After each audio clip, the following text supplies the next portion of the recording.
Eh bien, bonsoir d'être venus aussi nombreux pour cette présentation de notre 35e festival.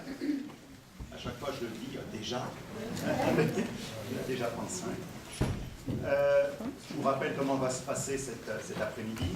On va vous présenter d'abord notre sélection des programmes, les raisons pour lesquelles on a choisi certaines pièces, et je l'espère pour vous donner envie de venir les voir, de venir toutes les voir.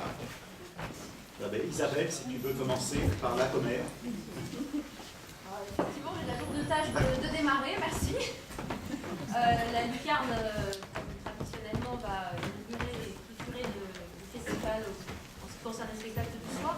Alors, c'est un petit peu la particularité des spectacles qu'on présente, c'est qu'il s'agit de créations qu'on n'a pas encore jouées. Donc c'est pour ça que vous verrez dans le hall sur le panneau, pour l'instant on a une version provisoire des programmes, on n'a pas encore les affiches qui sont encore en train de se fabriquer. Voilà, donc sur La Commère, c'est une pièce un petit peu à part dans l'œuvre de Marivaux. D'abord parce qu'elle n'a pas été jouée du vivant de son auteur dans un théâtre, elle n'a pas été représentée officiellement, elle a été retrouvée après et attribuée à Marivaux parce qu'il y a eu des recherches qui ont permis d'authentifier l'auteur. C'est une pièce un petit peu à part aussi parce qu'on ne retrouve pas ce qu'on a habituellement dans les pièces de Marivaux, c'est-à-dire le couple de ballet et le couple de maître. Beaucoup de ces pièces, pour ne pas dire toutes, sont construites sur ce schéma-là.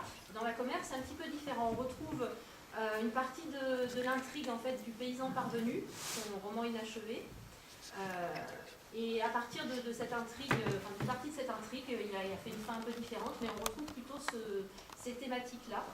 C'est à la base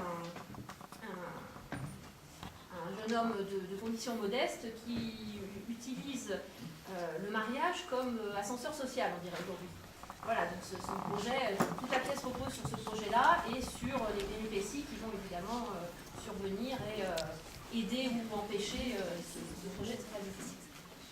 Alors, par rapport à cette intrigue qui est assez simple, on a quand même la langue de Marivaux qui est très belle, qui n'est pas toujours facile d'accès directement parce qu'on perd un peu l'habitude de cette langue.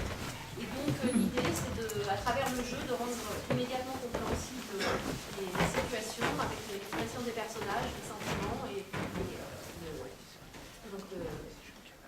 leurs intentions et d'arriver à rendre cette langue très vivante sur le plateau. On a un dispositif scénique assez simple qui repose sur un endroit propice aux confidences, parce que la pièce tourne beaucoup autour de la notion de secret, de confidence, de choses répétées ou de choses cachées. Et puis autour aussi du jeu des personnages entre eux, parce qu'ils se jouent tous un petit peu la comédie entre eux. Et du coup, on a un miroir dans un coin qui est pas seulement un clin d'œil à une ancienne pièce de Marivaux qui avait été jouée par la Lucarne il y a très très longtemps, mais qui est aussi une sorte de clin d'œil au caractère des personnages, parce que finalement ils sont tous très certains de leur qualité et pas très conscients de leurs défauts, donc ça fait des situations comme ça un petit peu rocambolesques par moments. Cette pièce aussi vous permettra de découvrir de nouvelles têtes, parce que la Lucarne qui a la particularité d'avoir une école qui est très, très active, avec pas mal d'élèves, et donc, comme on le fait parfois, on a fait ponctuellement appel à des élèves de l'école de théâtre pour des rôles dans cette pièce, donc ça renouvelle aussi un petit peu la distribution.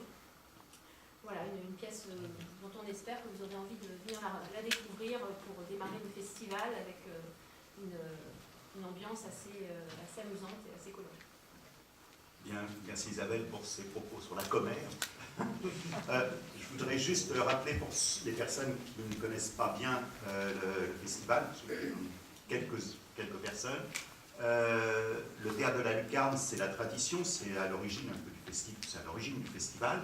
Le théâtre de la Lucarne, c'est la compagnie locale, et dans la tradition du festival, la Lucarne commence le festival et termine le festival. Donc nous retrouverons tout à l'heure Isabelle pour la dernière pièce. Non, mais tu restes avec nous quand même. Oui, on peut. C'est lui, oui. Le chaman et moi. Monsieur, non, c'est pas moi, mais c'est... Pas seulement. Oui. Voilà. Donc c'est un bonheur de vous présenter successivement 2 pièces de Chaman et moi, des parfums d'essai. Oui. Voilà. Qui sont toutes les 2 mises en scène par Éric Gouvron. Et vous avez pu l'apprécier l'année dernière dans Les Cavaliers. Son travail était remarquable. Et cette année, il met son talent au service donc, de ces 2 spectacles. Éric Gouvron, c'est un véritable globe-trotteur du théâtre et il parcourt le monde entier pour nourrir ses créations. C'est aussi un homme de grande ouverture et d'humanité qui a, et vous avez certains ceux qui étaient l'année dernière aussi, vous avez pu le rencontrer. Et si je vous dis tout ça, c'est que cette intelligence et cette générosité sont vraiment rejaillies sur ses choix et son travail. Et pour conclure sur la mise en scène, je voudrais dire qu'en fait, à ces 2 spectacles, il offre des aides, et puis aux spectateurs aussi.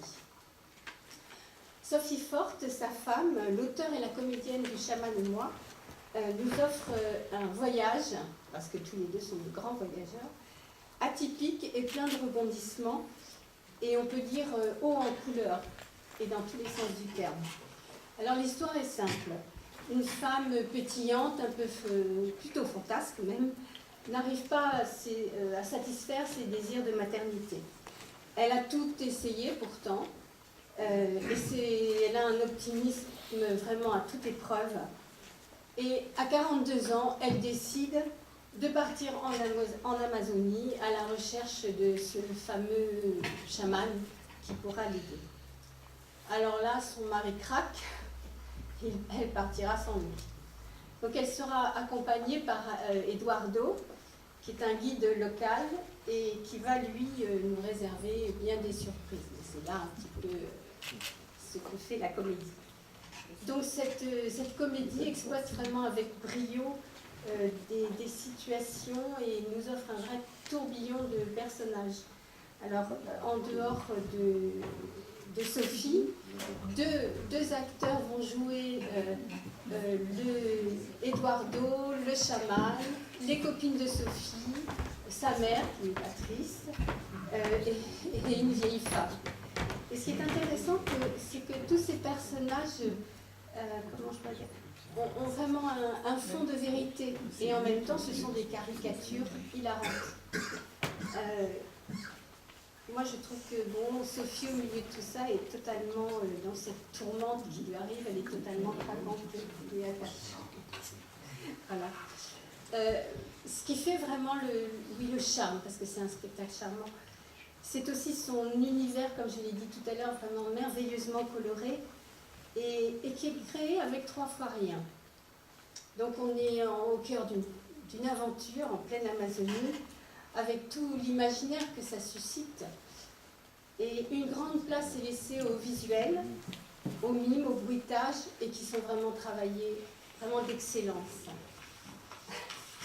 Et pour conclure, je voudrais dire que vraiment, c'est tout ce qui est de l'ordre de la fragilité et de l'éphémère qui fait la force de ce spectacle.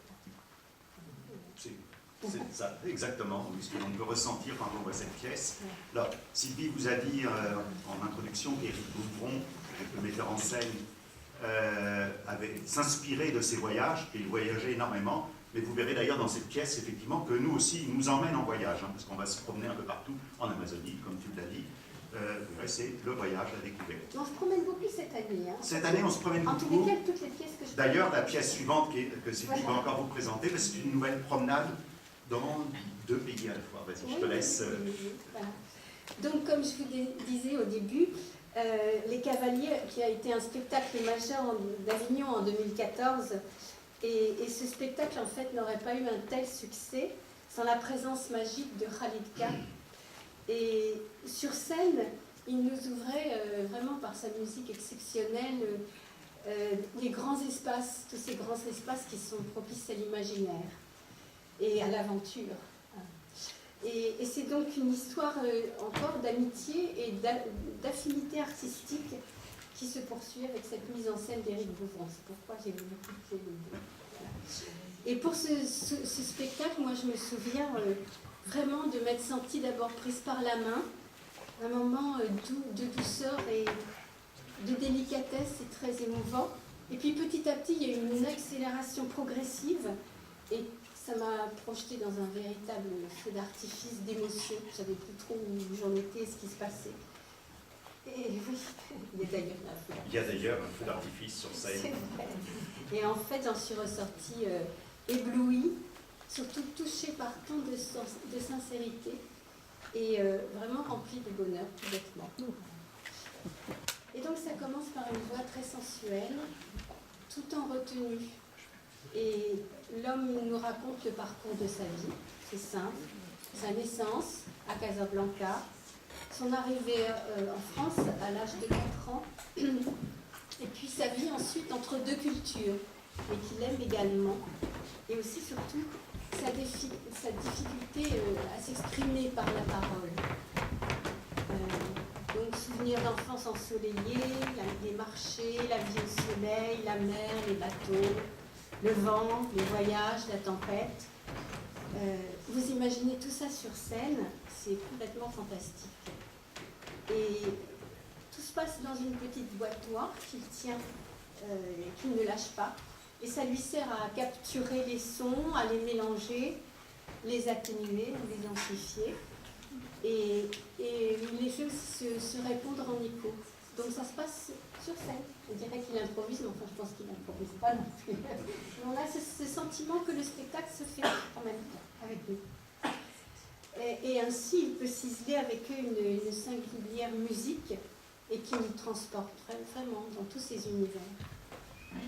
Je parle du son parce que c'est ce qui nous a frappé, et puis c'est son travail. Mais la scène est vraiment rendue magique aussi par le travail de la lumière. Et vraiment, là, on a l'impression qu'on est dans un rêve éveillé. C'est donc, moi, je ne peux pas vous raconter là, parce qu'on a droit à 400 mots, 4 minutes, tout ce que Khalid a expérimenté depuis les années 80 en OBU. Mais c'est vraiment impressionnant et foisonnant. Et je pensais à Royaumont, où on va écouter la musique là-bas. Et je me disais qu'il était vraiment... J'aimerais bien un jour le voir là-bas. Voilà. En tout cas, ce spectacle, c'est un ovni. Et sa pratique, c'est vraiment tout à fait quelque chose d'inédit. Donc la musique étant un langage universel, ben, je vous invite à venir en famille. Et bon, c'est que du bonheur, tout bêtement. Bon, c'est très difficile de faire ressortir ce qu'est ce spectacle. Merci de nous en avoir donné une petite idée. Mais c'est vraiment un spectacle à découvrir. C'est du théâtre comme on n'a pas l'habitude d'en voir et qui vraiment prend au cœur. C'est très fort. Ben, on voyage encore, on va encore voyager, à la fois dans le temps et dans l'espace, puisqu'on va aller à Venise. Donc, tu vas nous présenter le spectacle suivant. Le Marchand de Venise, alors pour le coup, le titre est assez connu. On est là dans un classique, on n'est pas dans le style ovni ou spectacle inclassable. Je suis très contente de vous parler du Marchand de Venise aujourd'hui parce qu'il se trouve qu'on est pile, jour pour jour, 400 ans après le décès de Shakespeare. Shakespeare est mort le 23 avril 1616. Donc on fête aujourd'hui les 400 ans de sa disparition. Donc voilà, je pense que c'est un bel hommage de programmer le Marchand de Venise dans le festival. 400 ans après la disparition d'un grand écrivain, d'un grand auteur de théâtre tel que Shakespeare. Alors cette pièce est un peu particulière, elle est présentée comme pièce dérangeante dans le dépliant. D'ailleurs à ce sujet, je crois qu'on peut signaler aussi qu'il y aura une conférence sur le Marchand de Venise qui aura lieu samedi prochain. Je crois que c'est vers 15h30, c'est ça ? Ici même. Ici, enfin dans une autre salle, mais au centre culturel, 15h, 15h30, je ne sais plus exactement. Et donc c'est intéressant parce qu'il y aura toute une réflexion autour de la question, la pièce est-elle une pièce antisémite ou une mise en scène de l'antisémitisme, donc quelle était en gros la valeur de la pièce à l'époque de Shakespeare et puis aujourd'hui comment on peut la ressentir, etc. Donc toutes ces questions très intéressantes seront développées la semaine prochaine. Je ne vais pas m'attarder là-dessus maintenant. Peut-être juste signaler que c'est dans cette pièce qu'on trouve la réplique assez célèbre et qui pour le coup pourrait servir de slogan un petit peu antiraciste justement et contre toutes les intolérances, la fameuse réplique de Shylock qui dit si vous nous piquez, est-ce qu'on ne saigne pas si vous nous chatouillez, est-ce qu'on ne rit pas, etc. Enfin, pour montrer toute l'universalité du ressenti des autres. Voilà. Alors, sur la pièce elle-même, c'est tout simplement du très beau travail, vraiment une pièce qui nous embarque, effectivement. On va à Venise, on arrive avec eux. Il y a un dispositif scénique très ingénieux, assez sobre, mais qui se transforme en pont de bateau, en couloir ou en pièce d'un palais vénitien, en tribunal. Enfin, on est transporté dans tous ces endroits à la fois, avec des acteurs qui sont tous d'un très grand talent. Et on peut citer par exemple Michel Papineschi, que certains ont pu voir jouer ici, puisqu'il est venu déjà 3 fois au festival. Il y a 30 ans. Voilà. Pour la première fois. Il est venu à 3 reprises jouer dans le festival. Dans La Maison Jaune, Adieu Monsieur Tchekhov et Rue du Dessous des Berges. Voilà, donc un très grand acteur qui est toujours aussi juste dans son interprétation et qui est entouré aussi d'acteurs excellents. Donc un classique vraiment très agréable à suivre, avec un rythme, avec un jeu très expressif et vraiment une ambiance comme ça qui nous embarque aussi. Alors, sinon sur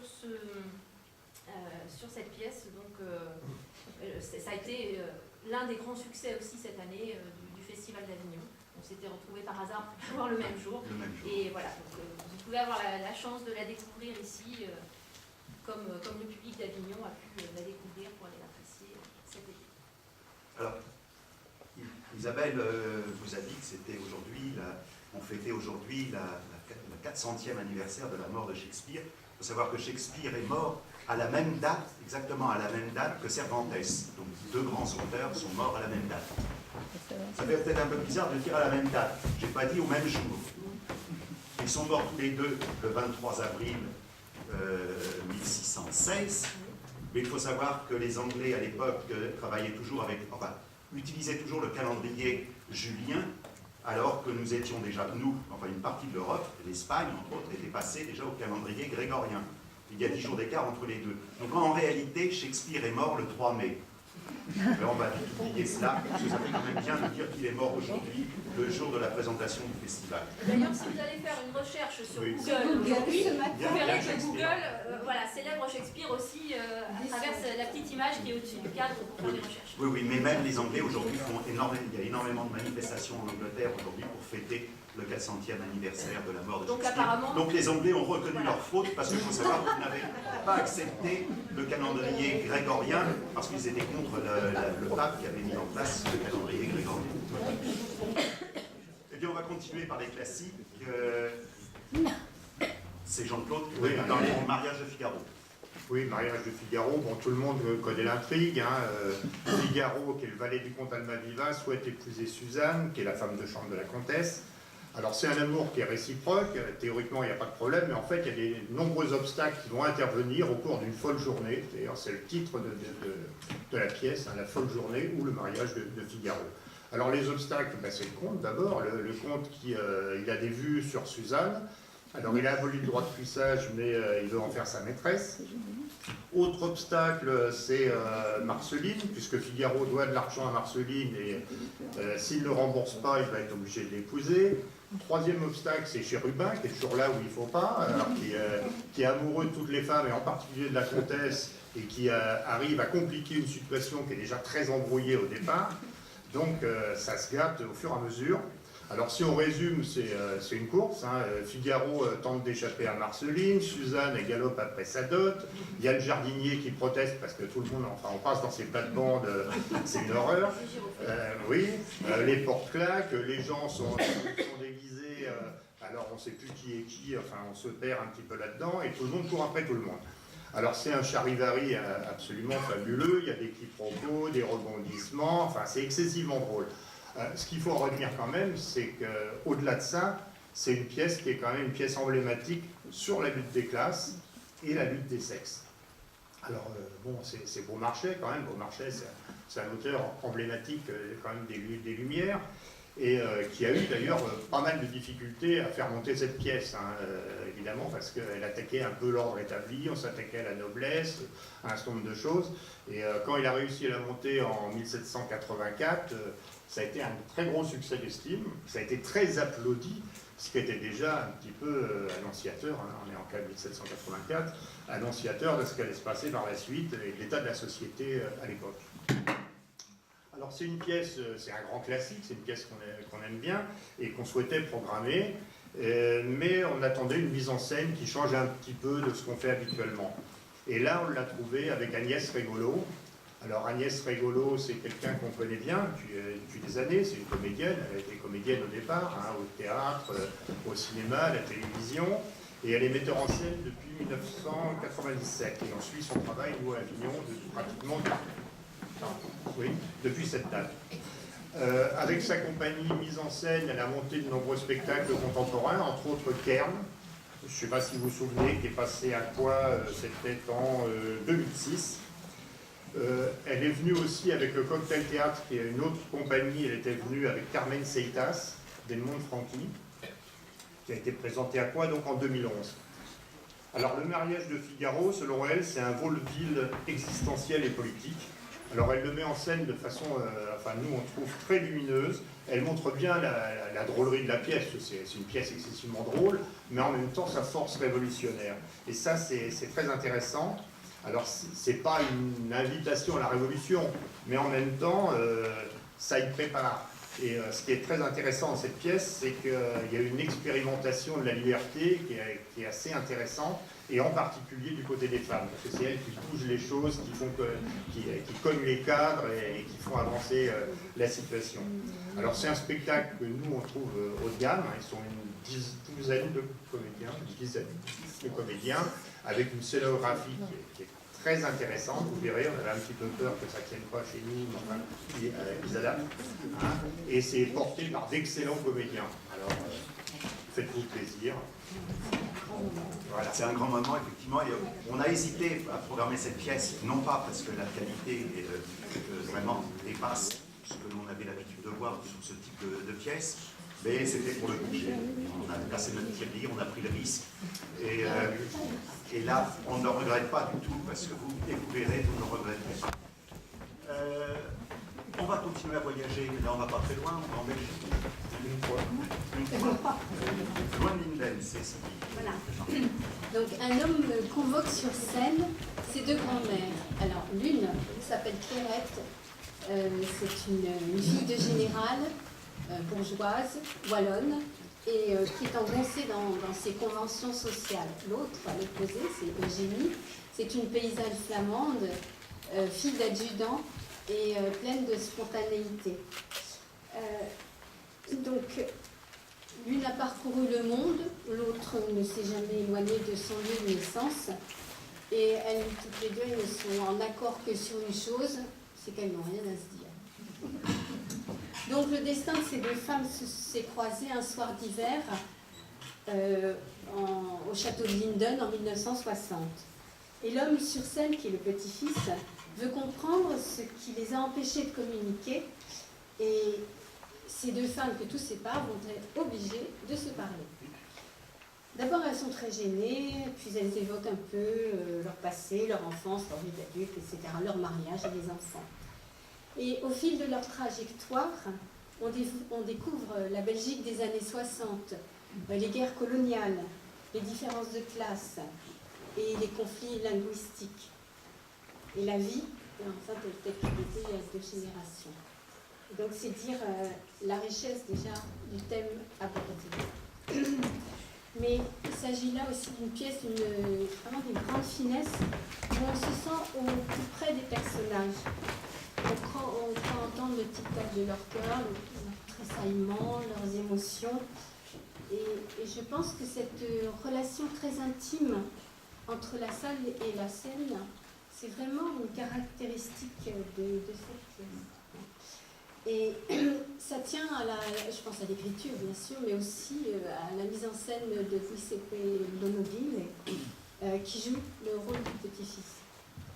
Donc le décor est sobre, au sol on a un damier noir et blanc, une table en formica, de chaises.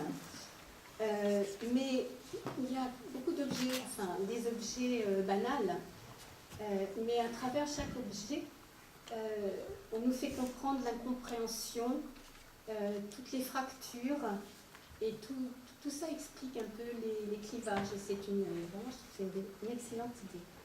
Donc l'auteur de cette pièce, on pourrait dire pièce témoignage, Véronica Mabardi, est invitée, enfin viendra le soir de la représentation. Et je pense que la rencontre sera passionnante. Enfin, nous, on les a rencontrés tous les quatre et c'était un moment très intéressant. Donc, moi, je dirais que loin du Linden, pour finir, c'est une très belle et profonde réflexion. Mais en même temps, c'est une pièce aussi légère parce qu'elle est toute émaillée de jolies, vraiment très jolies notes d'humour. Et voilà, les deux actrices sont vraiment attachantes et elles ont une présence physique sur scène. C'est sur l'interprétation, il y a incroyable. une des deux actrices que on avait vue en Avignon dans une autre pièce, une autre année, et c'est quelqu'un d'exceptionnel. Franchement, c'est le rideau de Bruxelles. Enfin, oui. À l'échelle de la Belgique, c'est ce qu'on sait mieux. C'est une coproduction entre le Rideau de Bruxelles, qui est un théâtre, effectivement, c'est presque l'équivalent de la comédie française, et puis le Manège de Mons, qui lui aussi est un grand théâtre belge. C'est vrai que ces deux actrices, et elles représentent bien la différence de culture, la différence entre donc la wallonne et la flamande. On les voit, différence de classe, la différence de classe dans le langage, dans la tenue. Vous verrez, c'est encore une fois une pièce magnifique. Alors pour dire, moi, c'est mon coup de cœur parce que ce sujet me tient. Jean-Claude, le cercle de craie caucasien. Oui, encore classé. Alors la pièce de Brecht, tout le monde connaît. Bon, elle s'ouvre sur des débats entre deux groupes de colcosiens pour déterminer à qui doit revenir la terre. Est-ce que c'est à celui qui la fait fructifier ou à celui qui la possède? Mais en fait, l'essentiel de la pièce, c'est une mise en abîme. C'est un récit dans le récit qui est fait par les habitants du kolkhoz. Alors, ça démarre avec la mort du gouverneur Abashvili, qui est assassiné. Et dans l'urgence de la fuite, sa femme embarque ses affaires et ses robes, mais elle oublie son gosse, enfin elle laisse son gosse, elle préfère emmener les robes. Et l'enfant est abandonné et il va être recueilli par une servante du palais, Groucha. Mais comme il va être poursuivi par les révolutionnaires, parce que c'est l'héritier du trône, Groucha va être obligé de s'enfuir et c'est une fuite permanente, un périple à travers le Caucase, où elle va sans arrêt avoir des ennuis et des difficultés à cause de cet enfant, et elle va faire des multiples rencontres. Alors l'intrigue, c'est un peu comme un film policier, c'est-à-dire une série de rebondissements jusqu'à une grande scène finale où il y a un juge qui fait l'épreuve du cercle de craie, on ne raconte pas, pour trancher un litige. Alors, ce qui est intéressant, c'est que c'est un mélange toujours d'émotion et d'humour dans cette pièce qui est quand même un des chefs-d'œuvre de Brecht. Et il y a quand même derrière ce combat d'une mère pour son enfant, parce que c'est Groucha qui a élevé et qui emmène cet enfant en permanence, il y a à la fois une remise en cause de l'ordre établi et un message de tolérance. Alors c'est une pièce qui est passionnante, qui n'est pas facile à monter en général, parce qu'il y a énormément de personnages, il y a des changements de décor permanents, il y a des moments qui sont tragiques, des moments poétiques, des moments très comiques, ça tient à l'écriture du texte de Brecht, ce qui explique souvent des partis pris de mise en scène très différents. On l'a vu souvent, et avec des partis pris très très différents dans la mise en scène. Alors nous, la version qu'on a vue là à Avignon, par la compagnie du vélo volé, elle nous a beaucoup plu. Alors c'est une compagnie, c'est comme très souvent, c'est des compagnies qu'on suit d'année en année, on essaie de voir un petit peu leur travail dès qu'il nous a intéressés. Alors cette compagnie, qui sont metteurs en scène, s'appelle François Havane, on le suit depuis des années. Et toujours, il y a souvent des partis pris, un décor très épuré, on met l'accent sur le jeu des comédiens, il y a toujours un accompagnement musical, souvent un jeu d'acteurs très dynamique. On l'avait vu dans des textes classiques, on l'a vu justement dans le Marivaux, Beaumarchais, on l'avait vu aussi dans Carole Fréchette, Les Quatre Morts de Marie. Et là, sa mise en scène de Brecht, elle nous a vraiment beaucoup plu, elle nous a vraiment intéressés. Alors, il y a une scénographie, vous allez voir, qui est complètement galopante. Ça va très très vite. Il y a un rythme dans cette pièce qui est soutenu en permanence. On change sans arrêt d'endroit. Alors, on passe du palais gouverneur à la montagne, la maison du juge, celle du frère, le pont sur la rivière. On refait le pont sur la rivière, c'est absolument sidérant. C'est fait avec quelques objets, avec des marionnettes, un violoncelle et des comédiens qui glissent, parce que je ne sais plus, une quarantaine de rôles, enfin juste comme ça, hein, et qui glissent d'un personnage à un autre avec des scènes chorales qui sont magnifiques, et on est entraîné dans une épopée qui est absolument fabuleuse.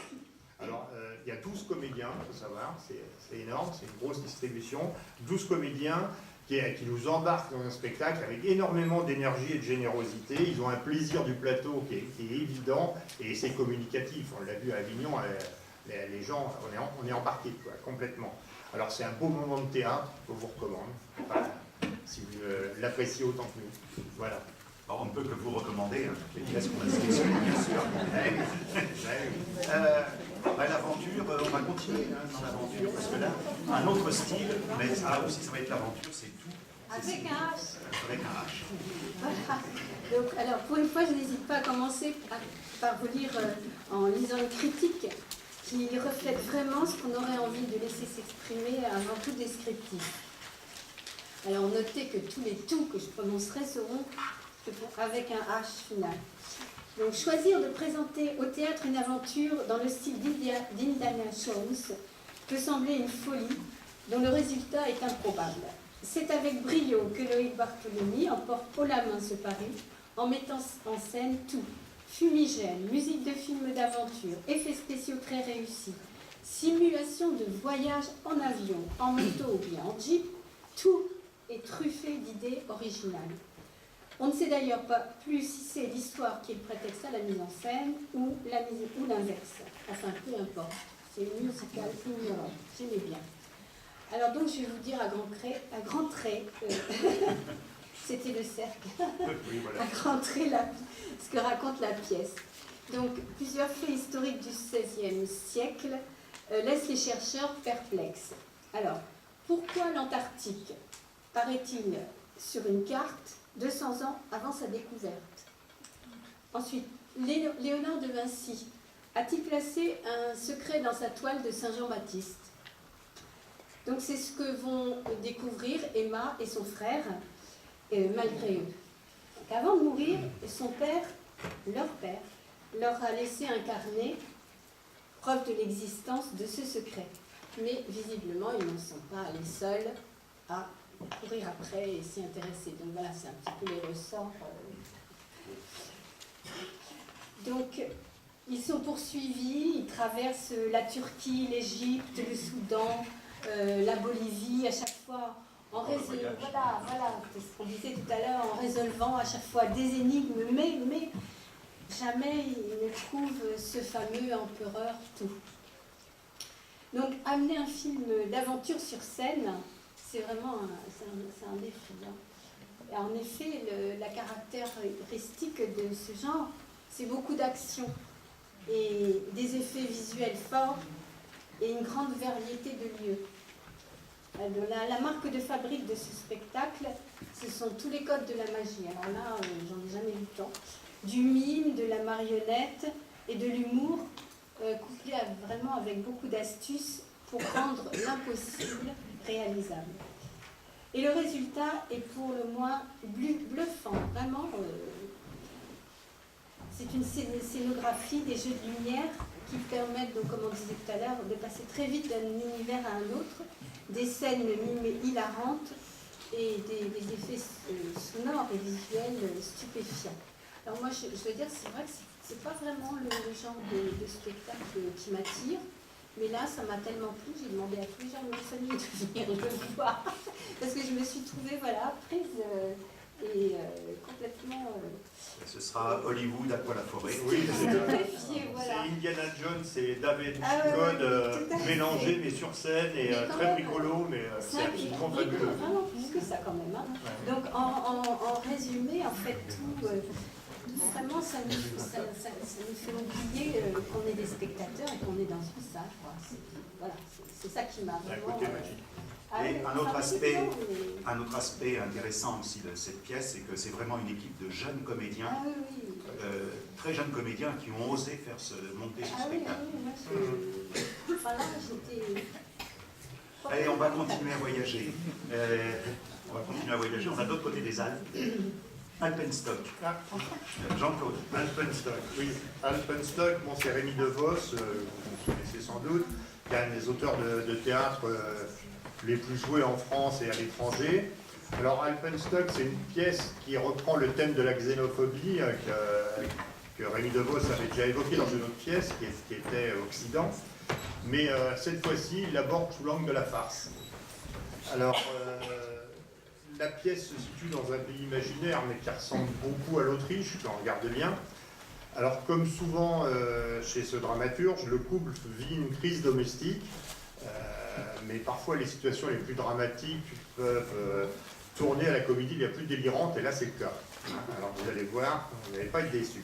Alors c'est le cas ici, effectivement, vous avez Grete, qui est une femme maniaque de la propreté, qui tient son foyer de manière absolument irréprochable, et qui forme un couple absolument parfait, en principe, avec Fritz, très solide. Mais Grete va faire une erreur absolument impardonnable aux yeux de Fritz.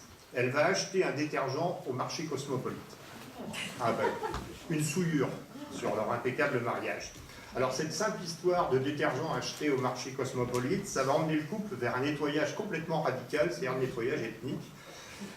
C'est-à-dire car Fritz éprouve de la haine envers tout ce qui est étranger.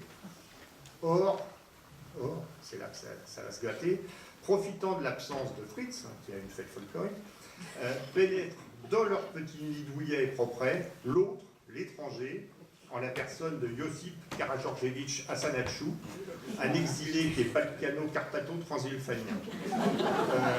La suite, c'est complètement délirant. Alors là, vous allez voir, c'est complètement délirant. Alors, c'est une pièce folle où il est question de moutons égorgés, de culottes en peau de chamois, de l'acidité des muqueuses. Enfin bon, ça nous emmène dans un tourbillon qui est sexuel et meurtrier, avec une mécanique du rire qui est une précision diabolique. Ça s'amuse de vos.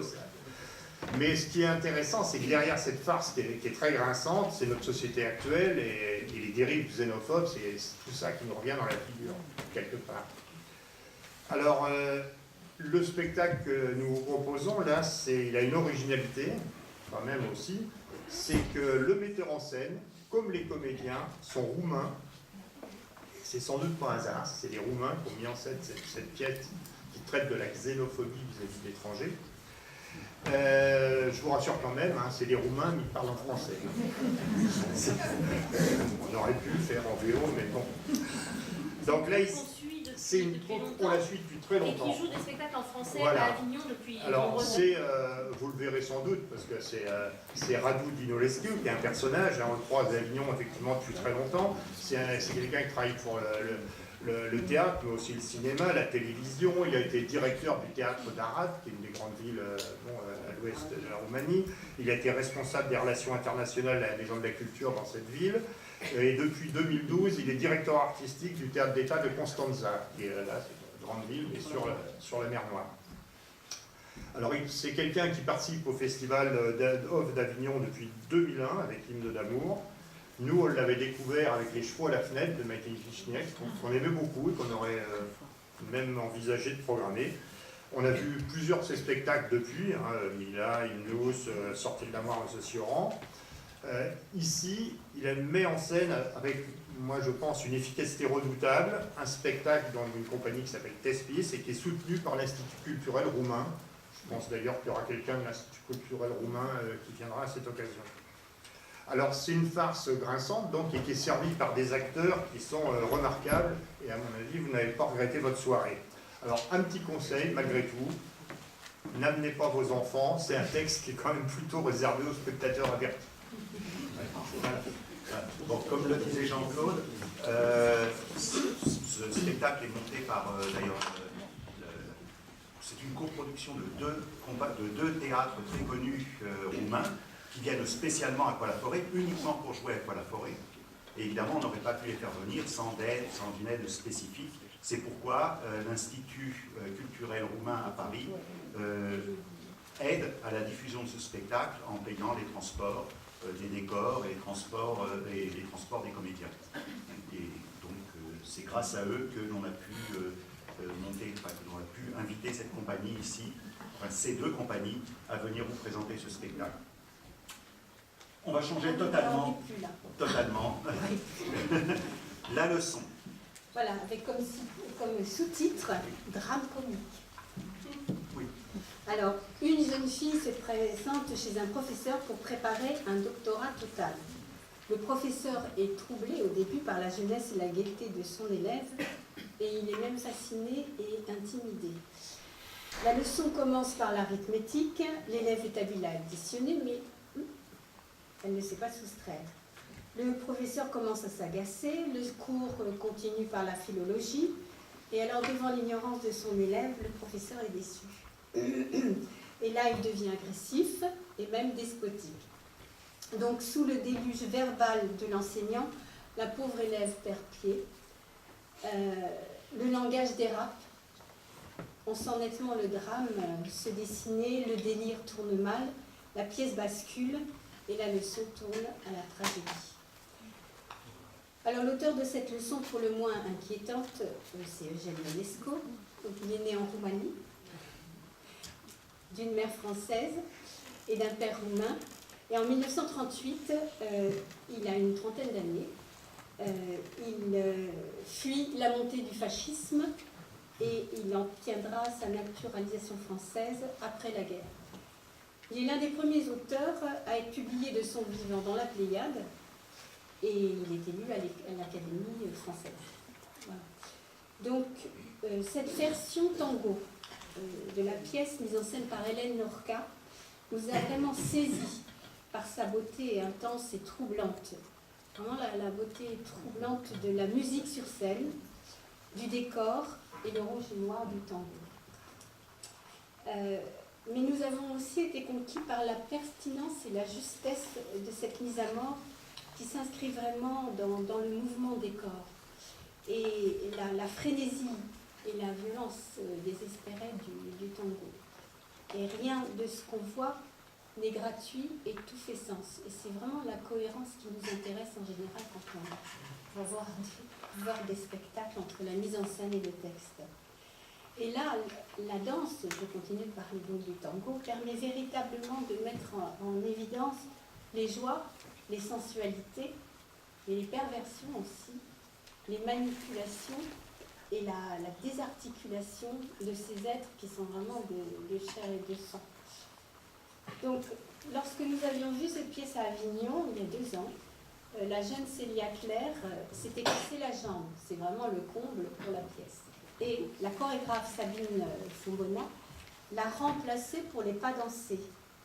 Et malgré ça, c'était vraiment incroyable et on s'était même demandé si c'était pas fait exprès. Voilà. Et bon, j'ai oublié aussi de dire, parce qu'il m'a pas en même temps, que la mise en scène du fascisme était vraiment passionnante aussi, donc c'est à regarder. Voilà, donc c'est un spectacle qui nous tenait à cœur, qu'on n'a pas pu programmer l'année dernière, et on ne fait pas souvent ça. Parce qu'il y en a d'autres et on s'est approché, et voilà, cette année. Donc c'est vraiment du... C'est accroché parce que c'est un petit bijou. C'est vraiment du très beau théâtre. Un théâtre complet dans lequel il y a tout, il y a le message, il y a la musique, il y a le jeu des acteurs, il y a l'ambiance. Oui, c'est un personnage. Bon, eh bien, on va encore voyager. Alors là, on va aller de l'autre côté de la Méditerranée, on va voyager donc dans l'espace, et puis aussi un petit peu dans le temps, parce qu'on va se retrouver dans les années 60. Voilà. Jean-Claude. Oui, alors c'est très international cette année, puisqu'on a vu, il y avait un acteur marocain, un spectacle avec un acteur marocain, un spectacle avec des Belges, un spectacle avec des Roumains. Là, c'est des Algériens. Donc, voleur d'autobus, c'est l'histoire de Chérif. Chérif, c'est un gars qui veut rejoindre sa femme Jamila, qui est mourante à l'hôpital, et qui décide de prendre l'autobus. Et il est angoissé à l'idée de ne pas la revoir, et comme il voit que le chauffeur de bus est très désinvolte, il va finir par profiter d'un moment où le chauffeur descend du bus pour s'emparer du bus et emmener tous les gens qui sont dans le bus direct vers l'hôpital. Et il va se retrouver inculpé, passer devant un juge, et il va essayer de se disculper. Alors le voleur d'autobus, c'est une tragicomédie sociale, parce qu'il y a des moments drôles, avec un humour qui est très subversif. Alors d'ailleurs, comme le dit Shérif, qui est avec le fatalisme des pauvres gens, je n'exagère pas, Monsieur le Président, c'est la réalité qui exagère. Et c'est un petit peu ça. Alors, Voleur d'autobus, c'est une pièce de l'écrivain, comédien, metteur en scène algérien Boubacar Makouk, qui a relancé l'adaptation théâtrale en Algérie. Alors c'est un texte qui évoque l'Algérie, mais sa portée est plus large, puisque l'auteur a écrit cette pièce à partir d'une nouvelle d'un journaliste, romancier et scénariste égyptien, qui s'appelle Ezan Abdelkoudous. Et ce qui est évoqué, c'est en fait la réalité de tous ces pays où la richesse est mal répartie, qui sont minés par la corruption, l'injustice, les malversations du pouvoir, et puis la lâcheté quotidienne des gens qui laissent filer les choses. Alors c'est une pièce phare du répertoire théâtral algérien, le voleur d'autobus. Alors le titre, comme vous le voyez, ça fait référence quelque part au voleur de bicyclette de Vittorio De Sica. Ça nous renvoie ici à l'absurdité d'un système social. Vous allez voir, c'est assez accablant, quoi, la vision que ça donne. C'est Kafka au Maghreb. Il y a un peu de ça, voilà. Alors l'auteur a été menacé à plusieurs reprises au moment des années noires. Il a dû finalement quitter l'Algérie en 1995 et il a fini au centre d'accueil de la communauté d'Emmaüs à Fontenay-le-Comte, où il est mort du diabète à 44 ans. Comme il le disait lui-même, les plus belles œuvres ont été enfantées dans l'angoisse et la tourmente. Alors il faut parler quand même des deux interprètes. Alors avec le metteur en scène, les intonations, les tournures du parler algérien, il y a une authenticité, une humanité qui est vraiment impressionnante. Alors venez les applaudir, ils le méritent. C'est un spectacle très attachant qu'on n'oublie pas, Oui. qui reste longtemps dans la mémoire et comme il dit au début de la pièce, en fait, puisque toute la pièce est construite un peu autour d'un flashback, il raconte gaiement sa triste vie. Et Oui, c'est vrai qu'il y a des épisodes très, très durs, très émouvants, mais on rit beaucoup aussi, il y a beaucoup de choses très drôles dans cette pièce. Et une mise en scène aussi très originale. Bien, la pièce suivante, La femme silencieuse, c'est Sylvie. C'est pas moi. Enfin, elle va vous en parler. Donc, La peur l'année dernière, le joueur d'échecs en 99, La confusion des sentiments 2001. Donc autant d'adaptations théâtrales qui nous ont familiarisés ici avec l'œuvre de Stéphane Zweig. Et cette année, c'est un coup de cœur pour une mise en scène d'excellence et un texte qui nous ont projetés de nouveau dans l'univers de Stéphane Zweig. Mais cette fois-ci, c'est tout sous un tout autre angle. Et la pièce de Monique Esther Rothenberg nous offre vraiment un regard caustique sur un moment charnière de la vie de Zweig. Donc, nous sommes en hiver 34. Par la fenêtre, on peut voir une nuit striée d'éclairs et de coups de tonnerre. Un briquet s'enflamme. On devine une pièce remplie de caisses de déménagement. Et une cigarette se consume dans la pénombre. Et un homme lit face à la pluie. C'est Stéphane Zweig, écrivain admiré, autrichien et européen convaincu, juif sans s'en préoccuper, humaniste, aimé et ami fidèle. Mais face à la montée du fanatisme hitlérien, il a décidé en une nuit de fuir son pays pour l'Angleterre, où il va écrire sa fameuse biographie sur Marie Stuart. Et le voilà accusé de lâcheté par ses amis viennois, qui sont inconscients de la menace nazie. Et il est perturbé aussi par Lotte Altmann, sa nouvelle secrétaire de 30 ans, sa cadette, et qui deviendra plus tard sa maîtresse. Il est aussi poursuivi par sa femme, Friederike, son épouse. Elle n'a plus l'intention de lui faire cadeau de son silence, de le titre aussi. Donc là, Zweig voit ressurgir tous ces vieux démons. Ce qui devait être au début une fuite apaisante s'avérera plutôt le point de départ d'un exil cruel et définitif. Ça le mènera au Brésil, et comme vous le savez, au suicide.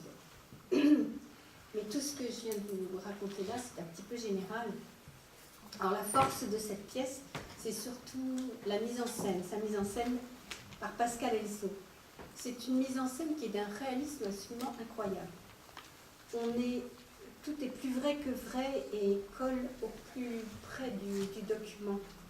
Et ça aussi au plus près d'un imaginaire, l'imaginaire qui traite autour de Stefan Zweig. La scénographie fait corps avec le propos, le décor et la lumière sont soignés à l'extrême et on goûte chaque scène comme autant de prise de vue. Chaque porte, chaque fenêtre, le moindre angle nous projette vers une recherche picturale et oui, un cadrage cinématographique. Donc de ce point de vue, c'est très intéressant. Voilà. Pierre Arnaud Juin, qui incarne vraiment Zweig, pris au piège de ses contradictions. Là, c'est encore un comédien qui donne à voir. L'homme lucide et pessimiste, le biographe de génie plein d'esprit et ses rapports avec les femmes. Annick Cizaruk, sa femme, Frédéric, est d'une grande élégance. C'est une très belle actrice. Et ses sentiments sont finement perceptibles malgré son détachement extérieur. Quant à Lotte Altmann, qui s'appelle Mili Algazi, c'est une jeune juive polonaise émigrée, docile, attentive, mais elle est à la fois aussi lumineuse et vraiment craquante. C'est un personnage attachant. Et en résumé, Pascal Elzo, qui a réalisé des mises en scène, notamment pour le Festival d'Avignon, pour l'Opéra, pour le Festival de la Schaubühne à Berlin, s'appuie vraiment sur une scénographie qui est superbe. Esthétiquement, c'est magnifique. Des acteurs remarquables, et on a trouvé vraiment qu'il avait restitué une époque, toute une époque, et puis en même temps la fragilité de Stefan Zweig, d'un homme qui est prisonnier de ses contradictions. C'est un génie, mais en même temps, voilà, c'est un homme, on a l'impression de toucher le cœur et la fragilité. Bon, c'est vraiment du grand art. Oui, et du grand art, et comme le disait Sylvie, la mise en scène est faite de telle façon, la mise en scène et le jeu des acteurs sont tels qu'on a l'impression très rapidement, on oublie qu'on est dans une salle de théâtre, on a l'impression d'être assis à côté d'eux et de les voir évoluer et puis de rentrer dans de vivre avec eux ces problèmes de couple et ces problèmes de vie générale qui se... Oui, c'était frustrant parce que en fait, j'ai lu parce que j'avais envie de dire tellement de choses sur cette pièce. Il faut venir la voir, elle aussi. Elle est magnifique. Alors une pièce totalement différente maintenant, l'affaire du Sartre. L'affaire du Sartre. Bon. Alors, la pièce évoque un certain Philippe Dussart qui a défrayé la chronique dans les années 80 avec les premières œuvres de ce qu'on a nommé le mouvement vacuiste. Alors, c'est un type qui se présentait comme un fervent partisan du vide et qui est parvenu, dans une prestigieuse galerie parisienne, à exposer une œuvre qu'il a appelée « Après tout » et qui ne représentait rien. Alors, plus de 30 ans après, Jacques Mougenot revient sur ce destin qui est aussi singulier qu'émouvant, avec une conférence qui est pleine d'humour et d'érudition, car l'histoire de Philippe Dussart, donc plasticien à l'origine du mouvement vacuiste, et l'affaire qui a suscité la vente publique et un achat, d'ailleurs par l'État, d'une de ses œuvres, sont l'occasion pour l'auteur-acteur de répondre avec pertinence et impertinence à toutes les questions qu'on peut se poser aujourd'hui sur l'art contemporain, au moins certaines œuvres d'art contemporain. Et il n'est pas mauvais de temps en temps, bon, comme Yasmina de la Rezal l'a fait avec art, de savoir se moquer de certaines exagérations. Alors, dans cette pièce, Jacques Mougenot cumule toutes les casquettes, c'est auteur, interprète, metteur en scène. Alors, la scénographie est relativement simple, il y a un grand écran qui va servir à projeter des œuvres d'art, une petite table recouverte de velours avec une carafe, un verre d'eau, des ouvrages, des catalogues qu'il va nous montrer et dont il va se servir. Donc tout est prêt pour faire une conférence qui doit faire toute la lumière sur une affaire donc, qui a défrayé la chronique à l'époque et qui a ébranlé un petit peu le monde de l'art contemporain. Alors c'est un dispositif technique qui est intéressant, parce qu'il permet à Jacques Mougenot d'occuper vraiment l'espace et la scène, et ça donne une grande dynamique en fait à sa conférence. Alors tout le talent de l'auteur-interprète, c'est de nous tenir en haleine, avec une gourmandise communicative, hein, il savoure un petit peu tout ce qu'il nous raconte dans un spectacle qui va mêler donc l'humour avec des références très savantes à Marcel Duchamp, Van Gogh, Monet, mais on passe aussi Alexandre Dumas, Delacroix, Jean Cocteau, enfin j'en passe. Alors, ce qu'on voulait vous dire, c'est qu'il ne faut pas avoir peur de venir à un spectacle sur l'art contemporain. Vous allez sans doute rire comme vous avez rarement ri. C'est absolument drôle. Ça ne désemplit pas Avignon depuis, on peut le dire maintenant, depuis plusieurs années. Alors, comme le dit un critique, ironique, intelligent, drôle, ce récit happe le spectateur du début à la fin. On n'a juste qu'une folle envie en sortant, raconter à notre tour l'affaire, tant elle est surréaliste. Ah oui, puis il a écrit, on a le livre. Ah oui, à la fin, vous pouvez prendre le livre. Oui, c'est excessivement drôle. Tous les amis qui l'ont lu ont acheté le livre, parce que vous les redrez après. Oui, pour ce Et vous pourrez le faire dédicacer par l'auteur, metteur en scène, acteur. Voilà. Et comme le disait Jean-Claude, c'est une pièce qui a tourné plusieurs années à Avignon et elle a eu le prix de la SACD en 2011. Elle a eu et le prix Avron. Oui, elle a eu le prix Philippe Avron aussi, elle a eu plein de prix. Hein, donc, mais c'est vrai que c'est excessivement drôle. Voilà, et bien pour la dernière pièce, comme on l'avait dit, Isabelle, tu avais commencé, tu vas terminer avec le repas des faux. Le repas des faux, effectivement, en clôture. Alors je vais essayer de faire vite, puisqu'il y en a qui attendent pour jouer derrière, donc je comprends qu'ils s'impatientent. Ce repas des fauves, alors contrairement à la pièce précédente, vous aurez du mal à vous procurer le texte, parce qu'il n'est disponible qu'à la SACD. On est sur le texte original de Vaïkacha. Certains d'entre vous connaissent peut-être le film qui a été réalisé dans les années 60, ou la pièce qui plus récemment a été jouée dans les années 2010-2011, jusqu'en 2013 je crois à Paris, mais c'est une adaptation réalisée par Julien Slibre, et donc nous présentons le texte original. Alors cette pièce démarre dans une ambiance assez festive, puisqu'en fait il s'agit d'une soirée d'anniversaire. Alors malgré tout ça se déroule pendant la Seconde Guerre mondiale, donc bon, la fête est relative, mais on sent que les personnages ont envie de mettre un peu à l'écart tout ce contexte et de profiter d'un moment un peu entre parenthèses, de fêter un anniversaire de façon joyeuse en oubliant les soucis du quotidien. Et puis finalement cette fête entre amis va se transformer en huis clos dramatique et très, très tendu, parce que au pied de l'immeuble dans lequel se trouve ce groupe d'amis, des officiers allemands sont abattus et un officier de la Gestapo débarque dans l'immeuble et décide de prendre 2 otages dans chaque appartement. Donc là vous imaginez bien que l'ambiance déjà change du tout au tout, on n'est plus du tout à la fête. Et cet officier en plus, au lieu de prendre 2 otages comme ça parmi le groupe, ce qui aurait déjà été assez difficile à vivre pour eux, va leur dire, finalement, je vous fais une faveur, choisissez entre vous les 2 otages. Alors évidemment, ça crée une situation assez particulière, et tout au long de la pièce, on va voir comment cette situation va amener les personnages à se dévoiler, à raconter des choses de leur vie, et en même temps à s'entre-déchirer, parce que finalement il y a une espèce de lutte pour la survie, et c'est pour ça qu'on parle de fauve aussi dans le titre. Donc un changement d'ambiance, un glissement tout de suite dans quelque chose de plus difficile. Mais en même temps, alors qu'on est dans une ambiance très, très tendue, on a aussi des situations, des moments, des passages où les répliques des personnages deviennent très drôles. Et finalement ça fait rire parce que la situation dans laquelle ils sont leur fait se conduire de façon tellement caricaturale parfois qu'on rit parce qu'il y a des répliques qui font mouche et qui viennent là comme des choses totalement inattendues.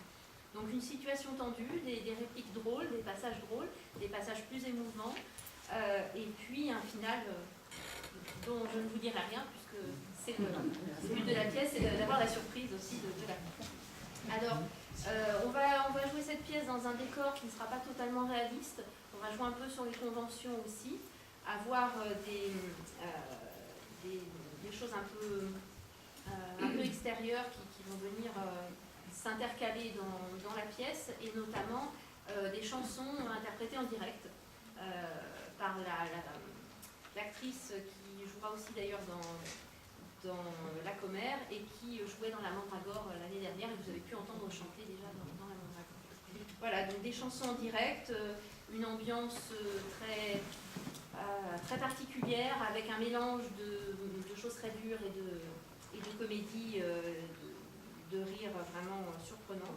Et puis, une dernière chose, parce que j'ai parlé du Marchand de Venise tout à l'heure, des répliques vers la fin de la pièce qui font un petit peu penser à la tirade de Shylock dans Le Marchand de Venise, une espèce de clin d'œil. Donc pour ceux qui verront les deux pièces, pour essayer de repérer pour vous tous. Voilà. Voilà, eh bien, merci de votre écoute pour cette première partie.